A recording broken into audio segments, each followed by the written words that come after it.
what's really important to understand too is that the main thing people lack when they're trying to figure out what they want to do or start something is probably confidence. Yeah. And it might not, it looks different for everyone, but you've got to do things that are going to help to sway them towards actually believing that they can do it. Sup techies, thanks for joining us for another episode of Tech Society. With us today is Elizabeth Knight. Elizabeth is the founder of Purposeful, a social enterprise providing young people with a structured way of finding their purpose. In this episode, we discuss how young people can create meaningful career pathways and live lives that are driven by purpose, avoiding society's outdated expectations of them. Elizabeth's goal is to transform our education system and how we prepare young people for their futures here in Western Australia.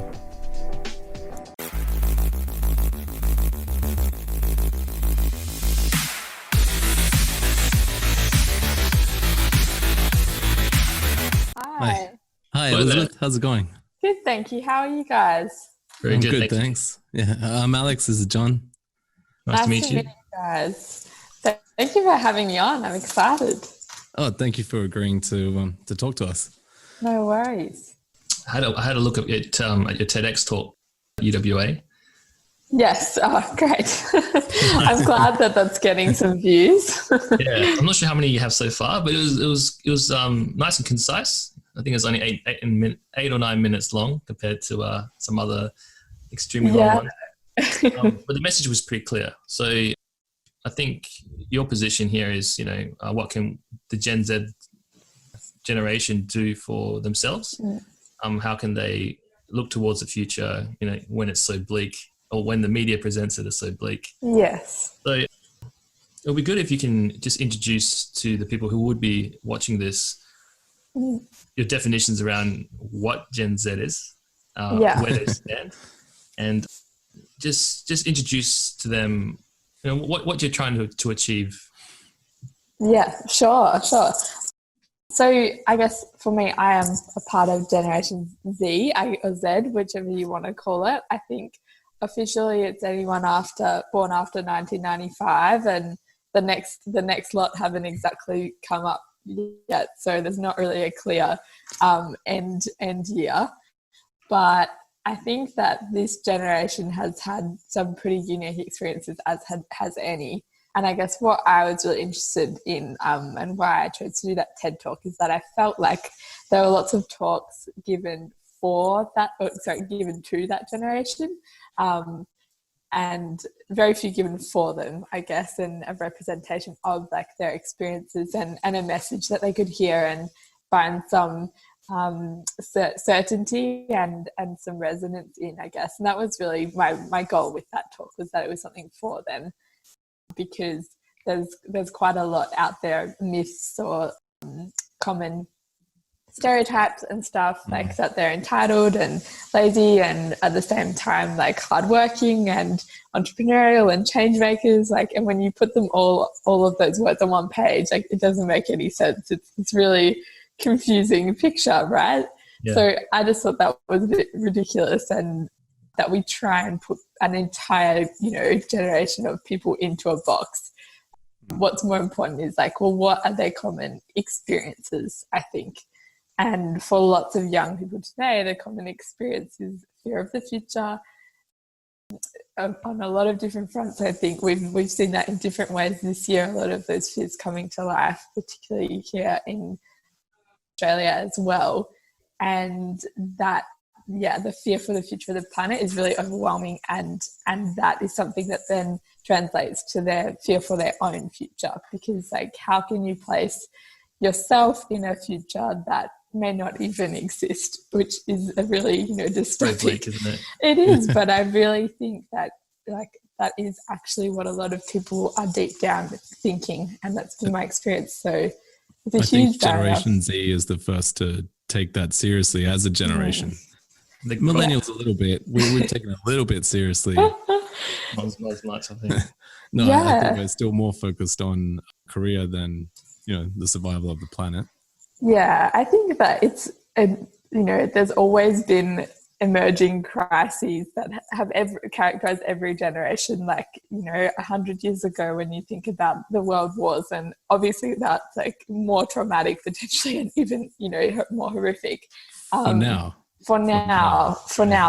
but that the view is different. And I think that's really come down to how we consume information nowadays. Like for my grandparents, my granddad would get his news by reading encyclopedias and going to the cinemas once a month, like quote unquote. That was how he got information about the world. Whereas today, like, think about how we consume information about the world. We just 24/7, like we are on.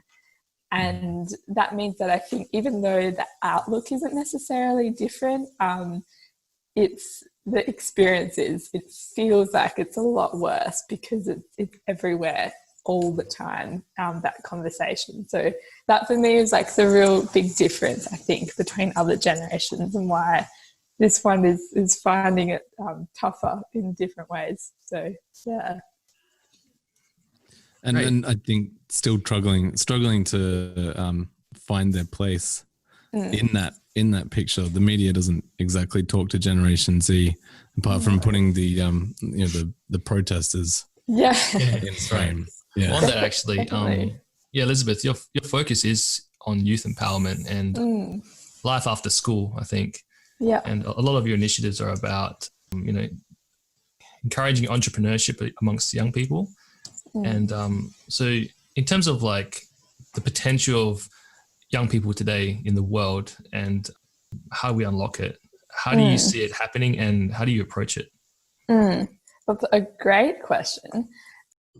I think that a huge part, it sounds cliche, but it's about taking the voice of young people seriously, and not in a tokenistic way, which we are so good at doing.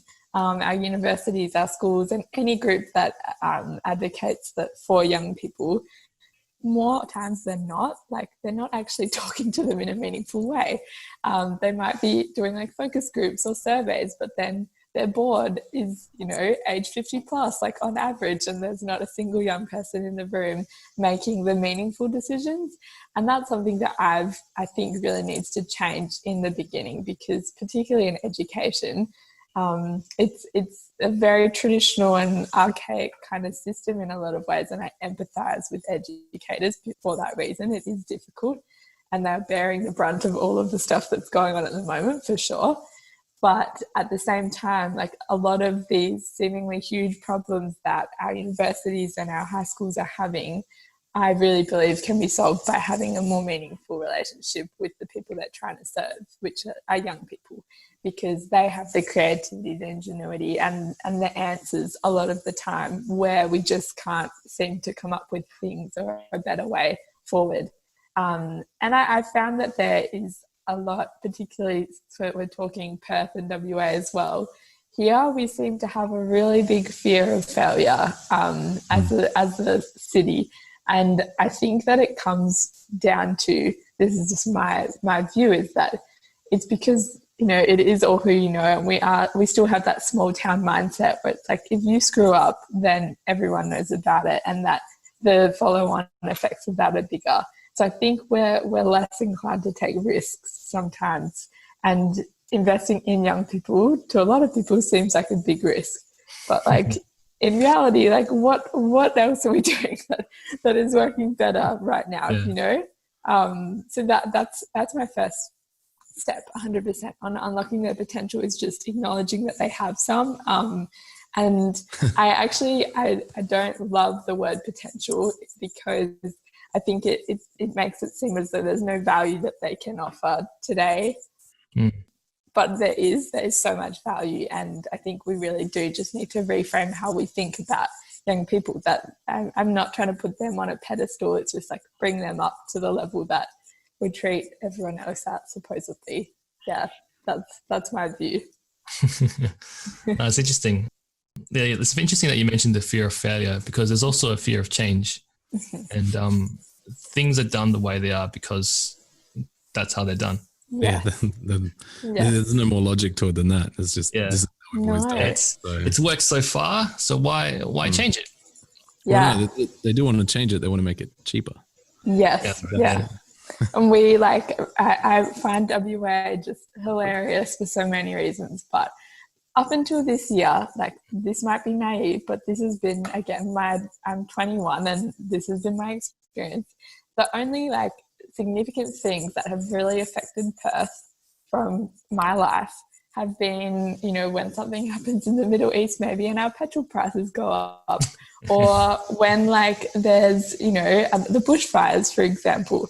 Yep. And even now, like even with coronavirus, like we've somehow potentially gotten the lucky kind of card here too.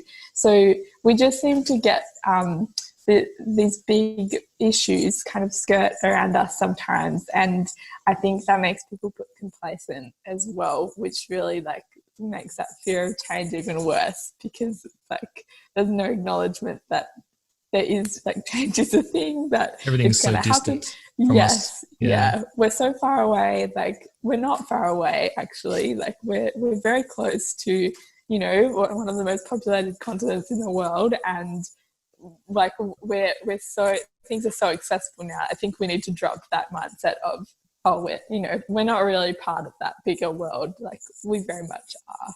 So we should absolutely act like it too. and join the global community. Yes, definitely.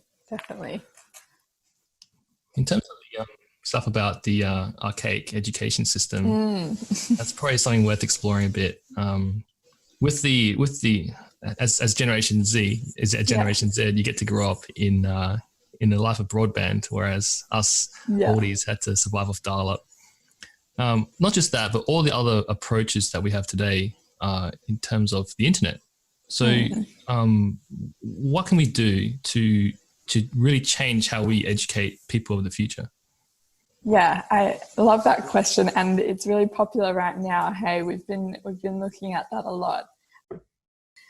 I think relevance is really important, and that's something that maybe you've experienced or come across in the last few months too, is that when education is fully in person, there's less space for judgment, there's less space to pick out like what needs to be improved, and there's a lot of the time I think when you then translate that online, for example, like running workshops or classes, stuff that isn't relevant and doesn't actually really matter, it becomes a lot more obvious. I think that's where our unis are struggling, because suddenly like a lot of their experience isn't relevant to the learner of today, and they're now competing on like a global stage, quite literally, and realizing that how they're doing things isn't up to scratch. So for me, it comes down to like the relevance for the individual. And I think, and it doesn't just apply to young people, it applies to everyone. But if you're not engaged with what you're doing, then you're not going to be interested in learning about it, or having a sustainable interest and study approach and all the other things that we then expect from people. Like relevance is the first thing that has to come. And for me, through like my work with Purposeful, that's been a big part of things, is really just asking like, well, what's the point of all of this? Like, why are we learning this? And in other cultures, I spent a bit of time in Sweden last year, and Scandinavia have obviously a really different education system to the rest of the world. But one thing that all of my Swedish friends have said is that they know the relevance of what they're learning always. Like they're never taught something out of context. Very interesting. Whereas we teach everything out of context. So it's really hard for someone to relate. It's a bit of a spectrum, isn't it? Because a lot of Asian cultures do focus on rote learning. Yeah. Purely. Purely rote learning. And then on the other side, you have what you said in Sweden, which is learning with a purpose, studying with a purpose. I think that is super important. That we're kind of in the middle in Australia.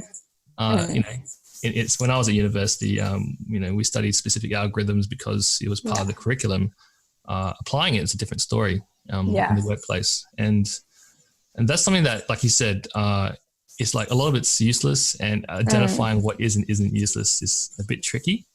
Yeah, and it's individualized too. That I think we have this really big problem at the moment where our universities, for example, the education, I'm not saying in all degrees, but in a lot of degrees, is so fragmented, like from the world of work, from what you do in high school, how you live your life like day to day. It's just like this side thing.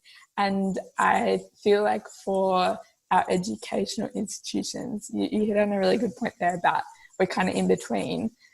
We need to decide what their purpose is. Like I keep talking about uni, but what is the purpose of a university today? And there are lots of academics and people would say that it's about creating new knowledge and about fostering love of learning. But the way that we have to do that can't be done the same as we've always done. And a particular leader at a university that I recently got an email from quoted in their sort of address to students that what we're doing is based on the 1,000-year-old tradition of blah, blah, blah. And for me, I was like, oh my gosh, that's not something you should be proud of anymore, because it just shows how irrelevant that it is. And so, yeah, they're tricky questions to ask, but I think we have to at least try to respond to them, definitely. That's really interesting. We were talking to Professor Toby Walsh from University of New South Wales. He's a specialist in AI. And we chatted briefly about using AI to actually provide individualized learning in a way that, so the AI would actually detect how best you learn and accommodate your education style. Which hinted at a really interesting future. I think it'll take the universities a long time to adopt. Yeah, I think because so of their too. 1,000-year-old traditions. Yeah, and I do think a lot of fear of change and what you find in education, and I say this obviously not as a teacher in the official sense myself, but that there is a lot of fear of change, and if you are one, then you can understand where that comes from. But at the same time, now we've had this big crisis happen, and that talk about, we can't do this, this isn't possible, it's too hard, is out the window, because we just have to do it. And that it's people, I've heard conversations where people have said, it's been that easy all along, blah, blah, blah. And it's not easy. It's a mindset shift, and that's like the hardest one, because we're talking about a system that really hasn't had to change for a long time. And now it is the focal point of change. But I love the idea of an individualized kind of learning future. And I've really started to realize that lately as I've translated some of my own workshops and whatnot online, and just being able to finally see for myself what that could look like, how technology actually enables this really beautiful learning experience for everybody, potentially, if you get it right. So I think I'm really excited about that. I'm not scared about it. I think it's going to happen. Like, we're just in the sucky part where it feels like it's really hard and it's never going to get there. But I think that it will. Definitely, yeah. It has to. So, yeah. And ultimately, it's a way for the universities to cut costs. So you probably will see it fairly quickly. Yeah. Yes, definitely. So when it comes to Generation Z or Generation Z? I don't know which is. Let's go Z. Take your pick. Yeah, I like Z. Generation Z. Yeah. Okay, we'll go with that. So we actually employ quite a few Generation Z people. Not on purpose. We just pick the most driven and talented. And we have a very different hiring style where we. University degrees, we don't pay a lot of attention to that, or prior experience. We test for ability and creativity, which, funnily enough, younger people have been. It feels weird saying that. I'm like 34. Like an old man. Yeah, I'm an old man. But they have in huge supply. And they definitely were ignored by the job market prior to walking through our doors, because on paper, there's nothing going on. Yeah. And I think that's something that needs to change in the new world. Is a person is on a piece of paper. Yeah. Or a credit rating. There's more to people than that, especially the younger generation who are told they need to do 8 years of university to have a life-sustaining career. 100%. There's so much that I find really sad when I talk to people that are so deeply like fixated on that path that you kind of just talked about, and can't actually see that, oh, you know, I might not actually need a degree at first to achieve what I want to do. And people still sort of say, oh, you know, but you need a bit of paper, blah, blah, blah. I mean, I've just graduated earlier this year, and because of all of this, haven't actually had my graduation. So now my bit of paper is going to be sent out in the mail, and that's, you know, that's what I've been working for this whole time. But I haven't had that bit of paper, and I've still been able to create cool opportunities for myself. And I don't know whether half of that is because people are like, oh, you're in the process of getting it. And I don't think that's the case. I think that it's not a bad thing. It's just that you've got to ask yourself, like, what's the point of it for you? And is this actually the best way to achieve my goal? Which for some professions you can't get around. Like if you want to be a doctor, like actually want to be a doctor, not just because you think it's going to give you security and sustainability, then you have to go to uni.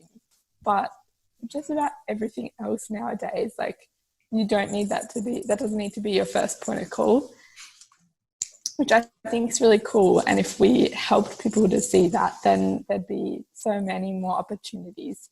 I've got a good question about this one. Yeah, go for it. You're talking about, you know, the purpose of tertiary education, a piece of paper, whether it really means anything. So it sounds like, so your approach is actually more about your purpose. You know? Yes. A lot of younger people today, their purpose usually is assigned to them by society. So what would your advice be to someone who has to discover their own purpose? It's very difficult, and I want to preface this answer with that I don't think that you have one purpose, and I don't think that I guess we should define what it is. For me, it's not like a job, a career, a title, or any of those things. It's a feeling, it's an experience.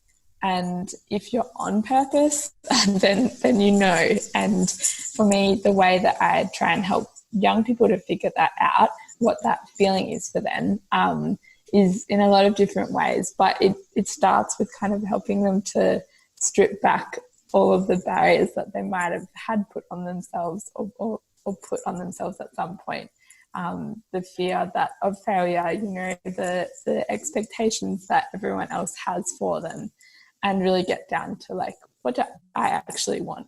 And for most people, that question's terrifying, like, because we don't make any space or any time to help people to think about what they actually want. And I think that plays into the whole idea of that we're so connected and it's so easy to distract ourselves all the time.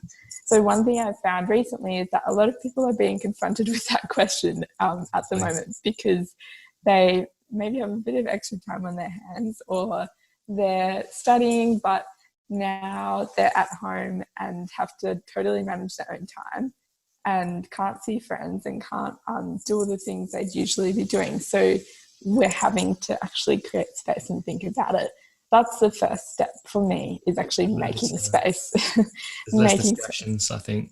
Yes, and that's really, really hard, because a mentor of mine said it really well the other day, that what you're trying to do for people isn't, you know, to give them purpose, but to hold them in this space for a little while, because there's always something that we could be doing. There's always something that we could be working towards. As you're giving advice to fellow Gen Zers, I suppose, do you find, is there a struggle to be taken seriously as you're one of them and not a figure of authority from an older generation? Yeah, it's a good question too. I, for a while, felt a lot of pressure because people would kind of say that and say, you know, like, oh, like, you're not a career advisor. And this wasn't usually coming from young people. This was like from parents or, you know, you need a qualification in careers advice and that kind of thing. But for what I'm doing right now, the way I got around that really in my own head was that I'm not a teacher. Like, no, I don't have 20 years of experience that I can point to help people like with your career development. But I can listen, and I can also be an example of someone that is living my life in this way. So I think that why it works is because people relate to me as their peer. It's actually the closeness that makes it most effective because, again, it's relevant to them. My experience is far enough out that they can see what things could be like, but close enough to theirs that they can actually see a starting point as well. Gives you a bit more empathy, I think. So yes, totally. You know how it feels, what it's like, and you could also see that as well. Yeah. Totally. And I never claim to have all the answers, but I do have a lot of really wicked questions to ask. and that's almost, that's almost a better approach, I think, to have, because I have so much to learn from people too. So when you're putting your pressure on yourself to, have the answers for them, which like a lot of the time it's something that you do have to discover on your own terms. But I can create the space and the environment where people can. It sounds like the feedback you get today from your peers are very positive already. So you're on, you're doing the right thing. You're on the right track. Yeah. And, but back to the TED Talk I watched. You mentioned social media a few times, and this is one of those things where the Gen Z people are born in it. They're not molded by it, as to quote Batman. So this is one of those things that will never go away. Now, this is something that everyone needs to learn how to manage and how to manage their exposure to social media. Do you think it's a problem, the prevalence of social media in our lives today? Or do you think it's actually a good thing if we just learn how to manage it properly? Yeah, I struggle with this one myself. I think we all do. I maybe have spent more time trying to manage it than most, but an example I can give, I deleted my Instagram app like quite a while ago, and for about a year, like just wasn't on it. And that's the main platform for people, like young people, is Instagram is huge. It's not Facebook anymore, is it? No, it's not. Facebook is the irrelevant one. I missed the memo. No, it's Instagram. And so I wasn't on it, and I had re-downloaded it because now that I'm like running a business, and that's the main channel and the main way to engage with them. So like I'm on it more. And almost within a few hours, I noticed within myself that I was already making comparisons to other people, other things that were then causing me stress, that I was like, this hasn't been in my life for the last 12 months, Yeah. And I don't think it's like being naive or in denial or something. It's just like we're exposed to so much stuff that we're just not built to deal with yet.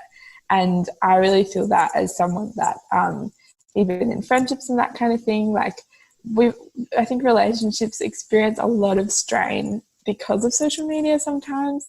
It can be a great connector, but also it's like you're always supposed to be connected, and then there's more expectations of you because you should be on always. So I've like experienced a lot of negatives from it, but I can also speak to its advantages. Something like LinkedIn, for a young person or any person, like it's an epic platform if you have a specific goal. I think you can waste your time on it as much as any other one, but that's really great for young people who are actually wanting to start to put their like authentic self out there. LinkedIn is great. I think LinkedIn is definitely right up there for me, and a lot of young people avoid it for so long. I did. Yes. I mean, I really only got on LinkedIn in a big way in the last 3 or 4 years. Yeah. And now I'm a LinkedIn whore. I never get that feeling that I'm seeing people's highlight reels. In fact, I just see silly photos of them at conferences, but that's okay. Yeah. But it's a great way to network because it's not as socially connected. So I get a Facebook friend request from a stranger, and I'm like, no, I don't know you, and this is not how I want to meet you. But a LinkedIn person says, hey, I just like to add you to my network. I went, yeah, sure, fine. And for young people, they really need to take advantage of that because and I think one of the lessons I've always tried to give anyone who's ever asked young people, I hate saying young people, but I know, me too. We should stop. When they're 20s. People coming into their career and they don't want to message strangers. They don't want to put themselves out there and say, you just do it. One of the one of the most amazing things you'll find is that people don't care. Yeah. And you can make some amazing connections and achieve some amazing things just by saying, hey, this is what I'm doing. I just wanted to show you, or I'd like to get your opinion. And, no one's going to be like, how dare you cross my path? Yeah. You're blocked and you'll never step foot in any premise I own. No one's going to do that. Totally. And LinkedIn is massive, and I don't see enough Generation Z people on there. I think you've got to have a purpose again. I say that a lot, but with it, like when I don't have a goal with it, then I also find it kind of inauthentic to just be like posting stuff for the sake of it. Yes. But I think that like I'm not someone that loves networking in person in a lot of formats. If you're in at an event where there's someone you want to talk to, it's so intimidating. Like if you're not that way inclined, like trying to force yourself into someone's attention is really hard. Whereas I much prefer to just be able to hit someone up on LinkedIn, and then it's like on my terms, kind of, I can actually I know that they're going to give me their attention. And the best part is then they'll click on your profile at the same time, and straight away they actually see a more authentic version of you if you want them to, not just the person that, can pitch themselves best in a 30-second window. So I found that it's so great for that because we don't have, we're very time poor, or so we say nowadays, and trying to have to force yourself on people to get their attention is, especially correct me if I'm wrong, but for women that's like huge, no way. I think it's definitely not all guys that are great at it either, but more guys than girls are better at those situations, I think. And so that's interesting. An equalizer. I must confess, I've never really considered that. Oh, we don't notice these kind of things. Well, I used to be kind of bad at it, the in-person networking. Yeah. Eventually I just stopped caring. I just stand in front of people until they stop talking. It's like, hey, I'm Alex. You just get over it. Yeah. You got to start somewhere. Going back into the business stuff. So Elizabeth, you actually run two things. I see here on the website. You have Purposeful, which is a very relevant term. Purpose, again, there it is again. And Bloom. So these two seem to be the change you want to see in the world. Yeah. From what we've been talking about, providing youth with purpose, structure, an entrepreneurial journey.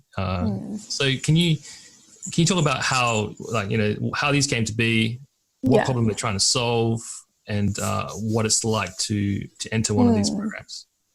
Yeah. So I should clarify, for me, I started up in Bloom in my first year of uni. I've since moved on, but love the community and the time that I had there. And I guess I fell into it by accident.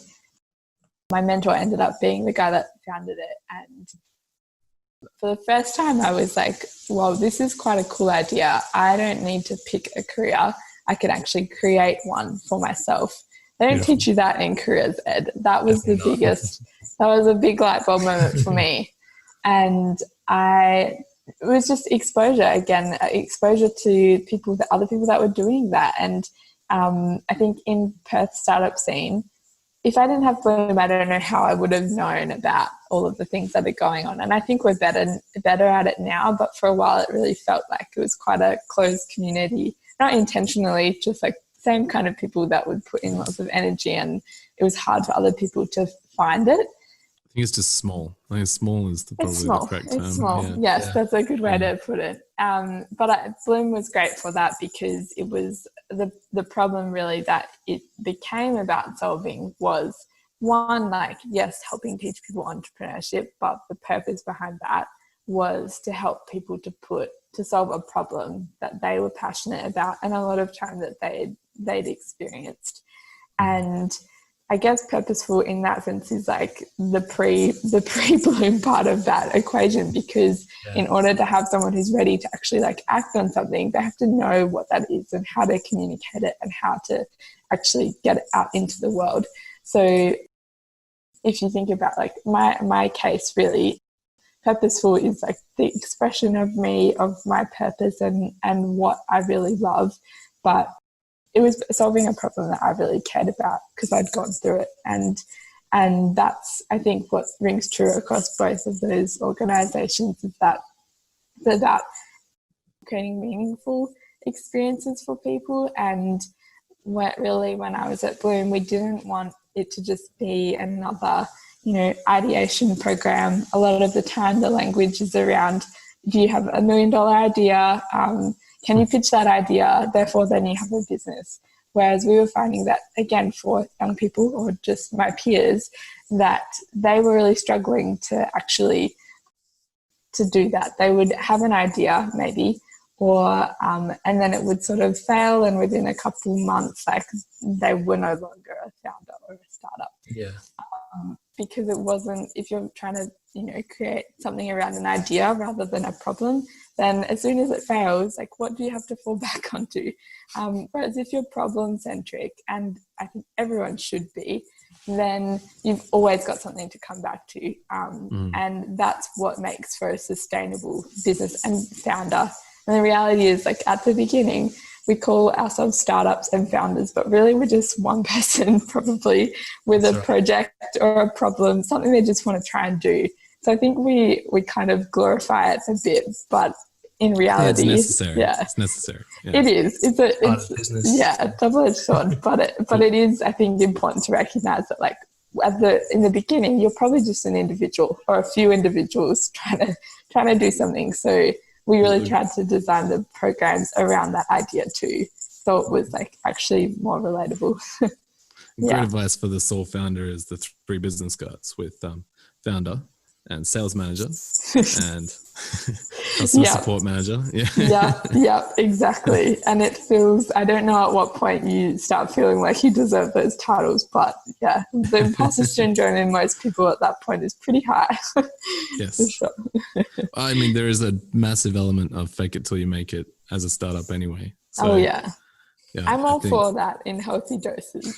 I think you've also got to have the people that will tell you, like, when you don't got it, like, you're not quite there yet. But totally, like, vision for me is really important.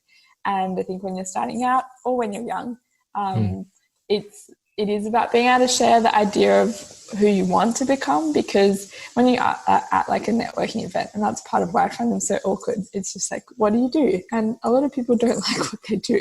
So it traps you into this position of being like, oh, like, I am a student and I'm studying management and politics. And then the conversation goes nowhere. But if you can learn to, like, share with people, actually, I'm really passionate about this and I'm interested in learning more about this, then people are in a better position to help you as well. So I think plus you'd be more interesting to talk to if you're actually passionate about what you're talking about. Totally. So I think as a founder and for young people as well, just starting out your career, that's a great way to try and interact with people. The fake it till you become it thing, it's very real and a good tool to have. I mean, what would be your advice to the 16, 17-year-olds that are, they know they want to do that? Well, in fact, we talk to a lot of them. So I'd love to get the advice you give people around that age who have dreams of being an entrepreneur. Obviously, their dreams are usually like they want to be the next Mark Zuckerberg, which, I try to temper that, but keep the dreams big. Yeah, totally. But sometimes like, should I go to university? Should I? It's really, and then they ask all those really difficult questions that, well, I mean, every pathway is different.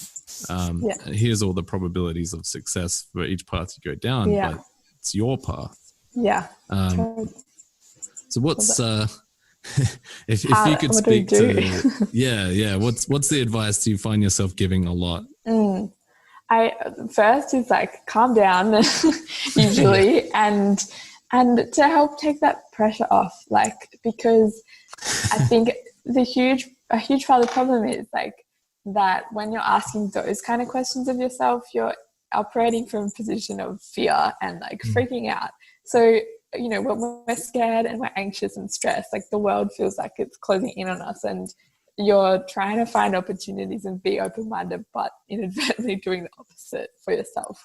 So I think just letting go of the outcome that you think that you have to have from that decision, which is like a job, a spot in a graduate course, like by tomorrow, give yourself the space to actually think about it, and then be in a position where you can think about it more openly.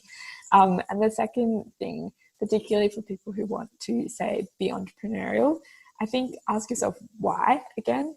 And for a lot of people, it's probably that they just want to do something different and they want to do something on their own terms. And being entrepreneurial is awesome for that. But I don't think that everybody needs to be an entrepreneur. And I do worry that it's unsustainable. right? Like it just doesn't make sense. It doesn't make sense. But I think that I worry that there's like more pressure nowadays on, when you think about successful careers, the list now goes doctor, engineer, lawyer, maybe accountant, and and an entrepreneur. So people are choosing it for that reason, which if it's not a reason that actually matters to you, then it's probably not going to end up to be super fulfilling. That's a loaded answer, and really I like it's not easy for someone to take all that in and go, okay, cool. Like, you make a really good, I don't know if this was your point, but it stuck out to me. Entrepreneur is not a career path. It's not a career. It's like a gamble where you have to work really hard. Yeah, exactly. And I think there's definitely a place for it. Like, I am someone that this is totally for me and it really works for me. But I know other people that maybe I think that's where a team is really important too, because it's never just one person. And I was like watching this thing the other day that it talked about how, the stories of like Elon Musk and Mark Zuckerberg and just all of our Silicon Valley heroes are just another extension of the American dream, which is really like individualistic and like, all about one person can do anything. Whereas it's like, it's not the case in reality. Like you're never doing it alone. And I think as soon as you can realize that you're better with help, even though it means sacrificing some of that independence that you get from that pathway, you get there so much faster. That's something I'm trying to work on myself too, because it's hard when it's your vision and your passion. Then it's difficult to share that sometimes, but I think you have to. So. I totally agree. Most meaningful things can't be accomplished alone. No. Yeah. I think, even tennis players need a great coach. And great sparring partners. There's very little you can accomplish without bringing other people into your team. This is an interesting point because having peers is something that is really valuable and not really recognized enough. So do you do anything in terms of like connecting potential entrepreneurs or other younger people with people like themselves? Yeah, that's a big part of my programs and whatnot too, because I think what's really important to understand too is that the main thing people lack when they're trying to figure out what they want to do or start something is probably confidence. And it might not, it looks different for everyone, but you've got to do things that are going to help to sway them towards actually believing that they can do it. And so a great way of doing that is by showing them people that, they can relate to, that they can see themselves in. And that's where like mentorship is really important, because, and it also just more importantly, like builds momentum. It's like, it's a small step, but actually like putting yourself out there as well is really hard to do. So I'm actually doing that this week, literally in one of my programs with people, because about half of the group, you can tell, are just like ready to go out, guns blazing, and the other half is still sort of like, I'm not sure I can just yet. And definitely those are the people that everyone needs to be handheld at some point. And so many people have done that for me in really meaningful ways. And I think it's just a given that then you want to pay that forward. Like all the coffees that people have bought me in the last 3 years, I'm sure it's a pretty significant investment that has been made. And I love that. And I love then being able to be in a position when you can give that coffee to someone else, and know how valuable they were to you as well. That's a really, I think, a cool thing that just seems to be like, that's what you do. That's what people do, is pay it forward. So we've done something right. So do you have a mentorship program where you pair people with good mentors? That sounds really interesting. It's something that's always been in the back of my mind. It's like you know how they have the Big Brother program where they pair kids with big brothers. A mentorship program for young startups would be really interesting. Can you give us more information on that? Yeah, so I don't have a structured mentorship program as per se, but I think that also comes down to that my experience has been, I've never had one mentor that has been like, so this is, an official mentor relationship. Like, I get so much value from people that probably don't even know that they're my mentors. And I think that's okay, because like you need different people for different reasons. It doesn't just have to be in one person. I think it's rare that you do get those relationships where it's like they can answer all your questions, like they can fill all of the things that you kind of need to learn about. So I think it's a very important thing, but it's not something I do in a really structured way. I do think though that, for example, a challenge that I've found is that I don't like feeling like mentor relationships are transactional, and it's just me asking questions and feeling bad because like, what value can I give them? That is the value though. Yeah, it's hard. There's something fulfilling about actually providing decent advice to someone who's asking for it, rather than giving bad advice to people who aren't asking for it. It's very true. It's still there sometimes though, and I'm lucky that I think a couple of tactics I have is just have a really like meaningful question to ask, or a well thought out challenge that you're actually facing. Like, you don't have to make one up for the sake of being able to talk to someone, but actually just be open about like, look, this is like where I'm at and what I need help with. And I've also had opportunities to like work with mentors on something, which I think is great because it removes that worry about, is this, unequal. It actually means you can kind of drop the expectations of yourself and just like focus on learning from, how they work and what they do. I think that's a more valuable kind of mentorship for me that I've found. Yeah, sure. I agree. Moving away from startups and back to the workforce, one of the questions you provided to us is quite interesting. I've been waiting to ask you this the whole time. Oh God, I can't remember what it was. It's a really general one, and I really like it. It's just how can we unlock the potential? I think we want to avoid the use of the word potential, but how can we unlock the opportunities for young people in the workforce? How do we start? Bring them into the workforce in a meaningful and purposeful way? Yeah. Well, I do think like one, we've kind of touched on already, but that relevance point, engaging them in a meaningful way, and giving them a meaningful seat at the table that isn't just a box tick that, and I think it's also about learning how to listen better. I just watched a TED talk on this earlier today, so maybe that's why it's first thing that comes to mind. But we're really bad at listening to people's experiences if they're different to ours often, and not in a negative or like intentionally bad way. But I think we just have so many like loaded stereotypes around young people and what they're going to say and what they can't provide. That's really something that we have to work on from a mindset point of view. I think as well, I personally find like a lot of the language around young people is sort of like to gentle or, creating safe sort of like opportunities for them to talk and that kind of thing. And I do recognize the value of that. But I think if we're better at practicing honesty and just like being authentic in work, then that would just allow for so many more opportunities for people to give their honest, unfiltered perspective. That's something that I think young people in particular, obviously, if you're just starting out in the workforce, there's so many expectations that you have on yourself to, to do well, and that everything you have to say, that you want to say, has to be perfectly thought out in your head first.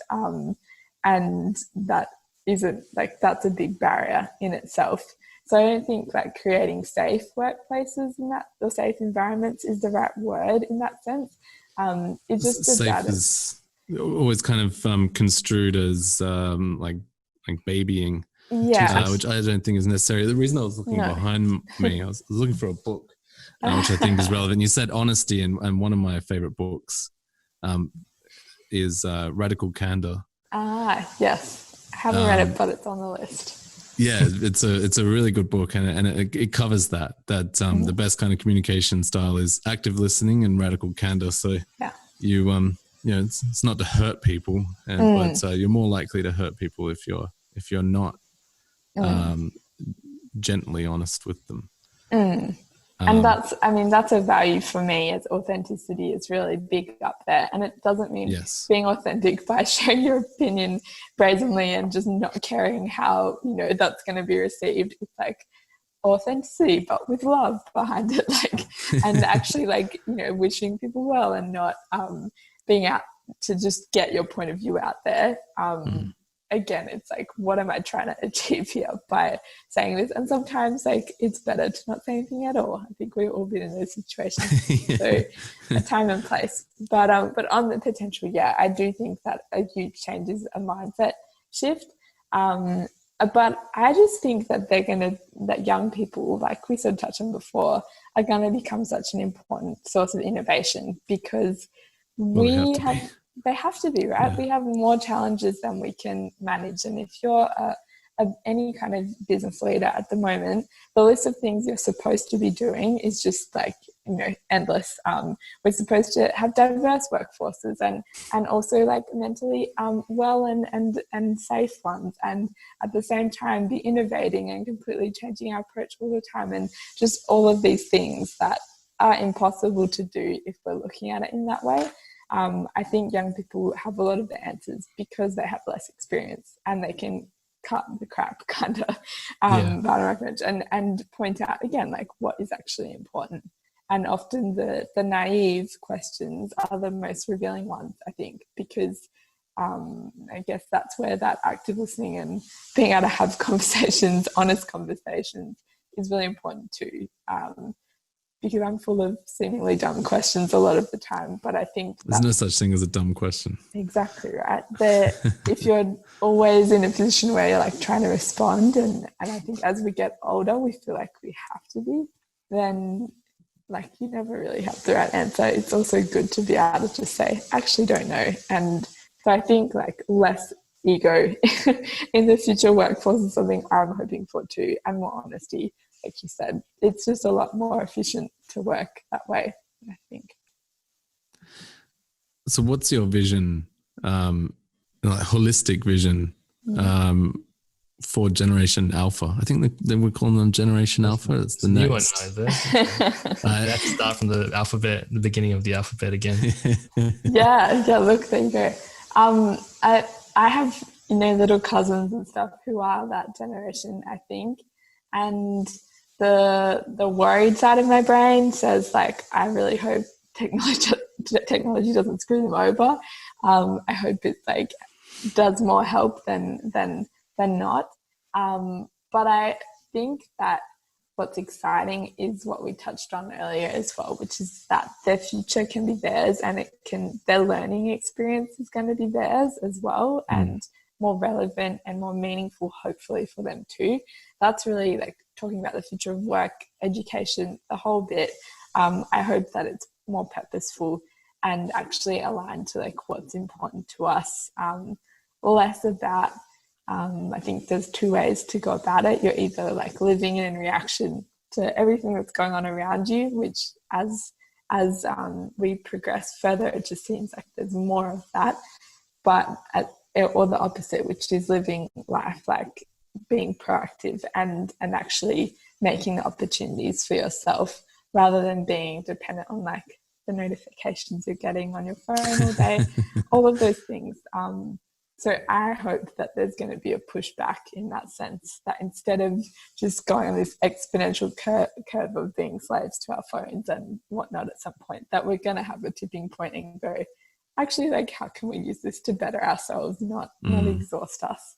That's my vision. So what's your call to action to business leaders and people in positions of power? How do they engage the younger generations and ensure that they're meeting their like purpose-driven objectives? And if you could put out a passionate plea to everyone who actually is in power, what would it be? I know it's you should have prepped me with this one. Question, but No, but an awesome question. Thank you for asking. I think that it is recognizing who's not in the room a lot of the time, which sounds cliche too, but I'm someone that is 21 and like banging on doors, fighting to try and find the doors to the rooms where big decisions are being made so that I can be there. And it's hard. And I want someone that's looking for them. So I think creating more opportunities for meaningful discussions, but not just that, because we're really good at talking, actually involving not just young people, but people that aren't typically in those positions in the implementation too. That's where I feel like we're just lacking so much. And especially here in WA, getting over that fear of failure, because I think you're failing by not trying to change and not actually taking that risk of giving a younger person a go. And at the same time dropping your expectations around them and their generation, and just like focusing on them as an individual human that you were very much like at one point in your life. Let's stop blaming young people for the things that are a characteristic of every young person ever, which is that they are naive, that they, inexperienced. Like, they can't help that. So stop making that a barrier to what they're actually allowed to do. And I guess stop painting being idealistic as a negative trait. Yes, exactly. I'm totally an idealist and an optimist. I think they're one and the same. But I think I've also been around people who are way too much on that side and not grounded in the day-to-day too. And that's something that I try to balance myself, really, is like being able to be present at the same time as having like the other part of yourself in the future and what's possible. It's important to have both. I think that's where people need to simulate what they would do if they were actually in positions of power. Yeah. Because it's a lot harder once you're the one actually making the decisions. Yeah, totally. Which you will have found now. And I really hope, and you guys can tap me on the shoulder at some point if I do, but that I don't get to a point where I can't just drop my ego and actually just listen to someone that's a lot younger than me, which I've found a lot of the time. Like, I think it just makes us insecure if someone younger than us is seemingly doing things in a better or more relevant way. So that's the kind of leader that I aspire to be, is someone that can actually recognize like where what I know is no longer the best way to do things. Yeah. And like actually working with those people instead of trying to shut them down and work against them. Which I have already come to terms with the fact that younger people are now smarter than me. But I have wisdom and experience, and exactly. I'm further down the line. Exactly. But we hired someone straight out of high school who was 18 years old when we hired them, and scarily brilliant. I hope he's not watching this because it'll give him a big head.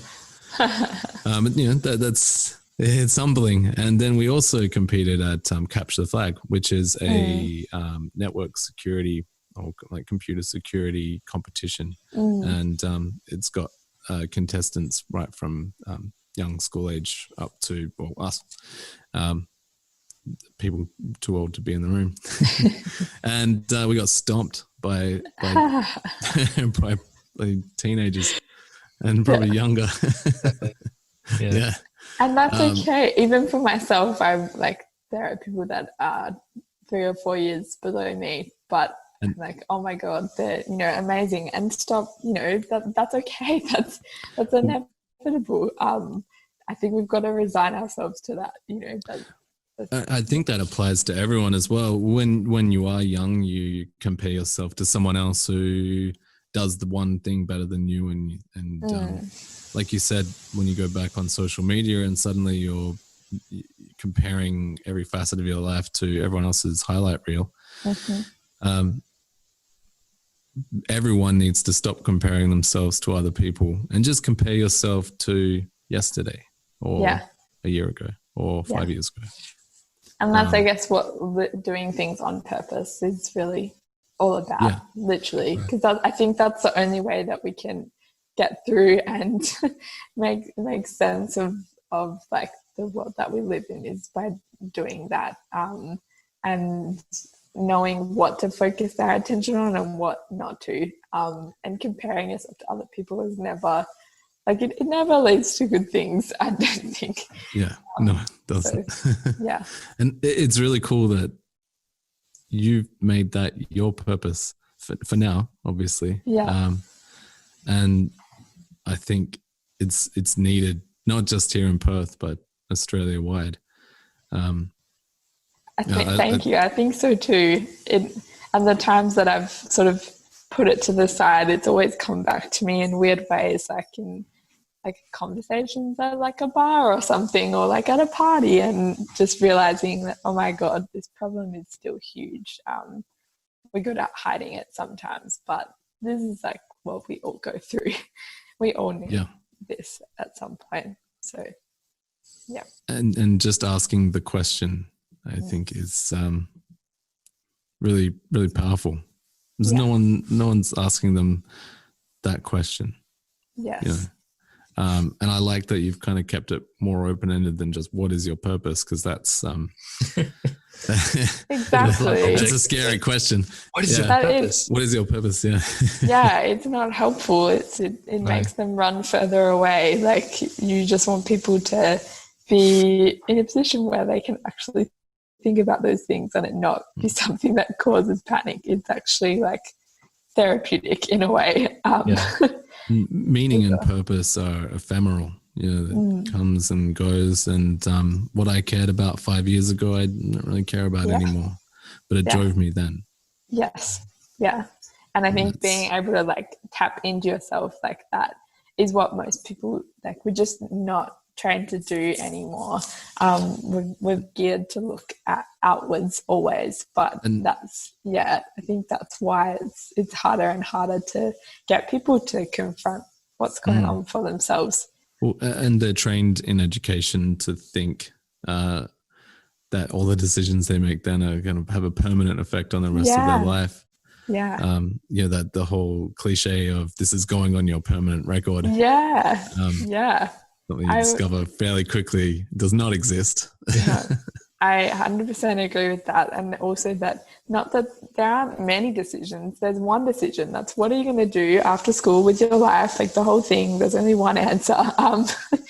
But as soon as, I think that's a really important thing that we so quickly forget as we get older, is that how overwhelming that feeling is when you think that you have to have one answer. And as soon as you get out into the real world, you realize that that's not the case. But for those 3 or 4 years of your life, that's huge. Like, that's a heavy weight to carry. And when we get on the flip side of it, we kind of forget about it. But I always try and remind myself of what that experience was like, because it's not, it's far from easy. And that's why, I really feel like mental health for young people is, that's a big reason as to why, like, almost every other young person has experienced some kind of anxiety or depression nowadays, is because that feeling is having that effect on people. So yeah, the problem's very much still there, but I'm fighting to solve it and learn more about it every day. So yeah. So I guess we won't take up much more of your time. I'm just reading your tech-related gripes. I think we already talked about social media. I think Again, I'm not sure what I gave you for that. So I guess we'll just what's your call to action for any young person, Generation Z, who's listening, who's maybe struggling to find their purpose, and it's causing them anxiety, and they're comparing themselves to their friends who seemingly have found their purpose. Yeah. Well, how do they start? What's the first thing they need to do? I'm always willing to have a chat, so I'm very, very happy to have that conversation with anybody. But I think a very cliche but important answer here is, like, start before you're ready. And it can be as simple as, just actually trying to write down a list of things that you want to do, that if no one else knew about it, like, what would you want to do with your time? And a lot of people have watched this happen over the last few weeks. That idea of whipping out a blank page and filling it with things that they actually want is really overwhelming. But it's something that I really believe we've got to practice as much as you practice anything, and treat, learning about yourself like you would any other subject at school or uni or a job, whatever it is. You've got to invest time in it. And that time might just be like 10 minutes of every day to give yourself the freedom to think about what, life would be like if money were no object, if anything were possible for yourself, like, what would that future look like for you? And not to give up just because you haven't got an answer yet, because I think the further along that journey you get, you realize that there's not one answer. It's constantly being open to learning about yourself. So start before you're ready, and don't get scared if it's hard at first. Keep at it. Make sure that you're actually giving yourself the space to answer fully. I think I'll add to your suggestion for the list. If you can't think of what you want, it's often easier to think of what you don't want. Yes. Yeah. We're very quick with that. Exactly. Yeah, for sure. Just to flip it over, and a lot of the time, that's why people say, get experience. Any experience is good experience, because you learn, more about, like, the kinds of leaders you don't want to become one day or often, and that teaches you more about you. But I think unless you're, like, open to thinking about that, then you'll just miss those learnings. Like, they'll just fly by. So I think being open to it is really important. So I guess anyone listening, head over to purposeful.org.au. Is there any other resources you'd recommend? One sad one, well, sad as in it might not exist much longer, but the best book I've ever found for this is Kiki K's Your Dream Life. So that's Kiki K, the stationery company that's just gone under.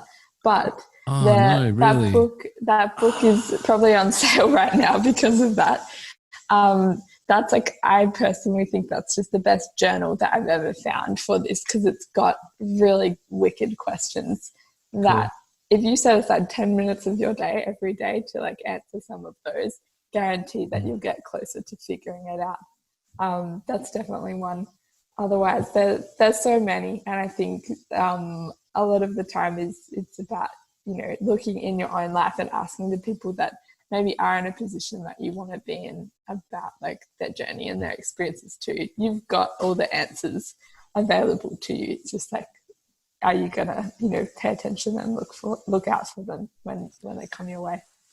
I like that. It's really good. I'd also like to add, that to everyone listening, speak to people like yourself, Elizabeth, who are open to potential and optimism. A lot of people, just in their families, are surrounded by black hats, negative thinkers that try to talk you out of doing things, and figuring out who in your life is the opposite of that is often just as important as everything else we've talked about. Yes, definitely. And I can really sense your optimism. Thank you. Infectious. Yeah. Thank you. I'm glad.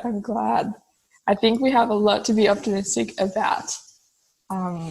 Despite despite what the news continues to tell us. Yeah, I'm an international relations student, or used to be one, so it was a bit of a conflict for that time, because you both got to pay attention, but also you don't want to. So, but I do think like what you choose to focus your attention on is important. I choose not to watch the news every day, but I still keep myself informed, and that works for me. So finding that balance for yourself is important. Well, don't young people just get their news from Reddit? Oh my God.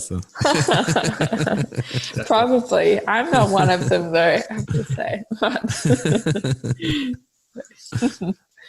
All right. I think we'll stop it here. That was really good. Thank you for that. That's all right. Thank you so much for inviting me. That's right. Awesome. Well, thank you so much for joining us. Thank you. It was lovely to meet you both. Hopefully we'll meet you in person at some point in the not when too we're pandemic distant. free. I know, right? I know. So one day at some event we'll get there. Thanks, good. guys. We'll have a great afternoon. Yeah. Thanks, Elizabeth. Thanks for listening to another episode of Tech Society. As always, check us out at techsociety.fm, and we'll meet you in the next episode.